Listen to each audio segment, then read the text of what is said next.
ವಯಸ್ಕರಲ್ಲ, ಸಮಾನ ಮನಸ್ಕರು ಅಂದ್ರೆ ಏನು?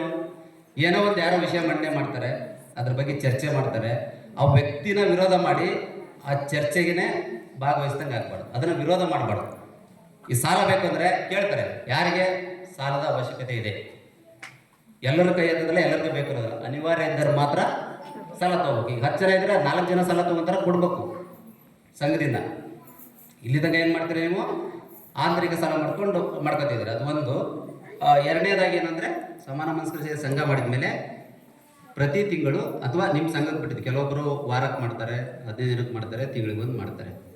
ಪ್ರತಿ ತಿಂಗಳು ಕಡ್ಡಾಯ ಸಭೆ ಮಾಡಬೇಕು.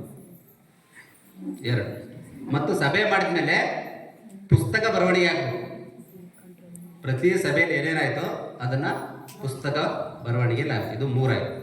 ಆಮೇಲೆ ಉಳಿತಾಯನ ಎಲ್ಲರೂ ಪ್ರತಿಯೊಬ್ಬರು ಕಡ್ಡಾಯ ಉಳಿತಾಯ ಮಾಡಬೇಕು. ಅದನ್ನ ಆಂತರಿಕ ಸಾಲ, ಇಂಟರ್ನಲ್ ಲೆಂಡಿಂಗ್ ಅಂತ ಹೇಳ್ತೇವೆ ನಾವು. ಆಂತರಿಕ ಸಾಲ ಸದಸ್ಯರಿಗೆ ಸಂಘದಿಂದ ಕೊಡಬೇಕು. ಓಕೆ, ಅದಾದ್ಮೇಲೆ 5ನೇದಿಂದ ಅದನ್ನ ಸರಿಯಾಗಿ ಮರುಪಾವತಿ ಮಾಡಿಸ್ಕೊಳ್ಳೋ ಜವಾಬ್ದಾರಿ ನಿಮ್ದು. ಇದಿಷ್ಟು ಪಾಲನೆ ಮಾಡಿದೆ. ಇವು ಪಂಚಸೂತ್ರಗಳು ಅಂತ ಹೇಳ್ತಾರೆ. ಈ ಪಂಚಸೂತ್ರಗಳನ್ನ ಮಾಡಿದ ಮಾತ್ರ ನಿಮ್ದು ಪರಿಪೂರ್ಣ SSG ಆಗ್ತದೆ.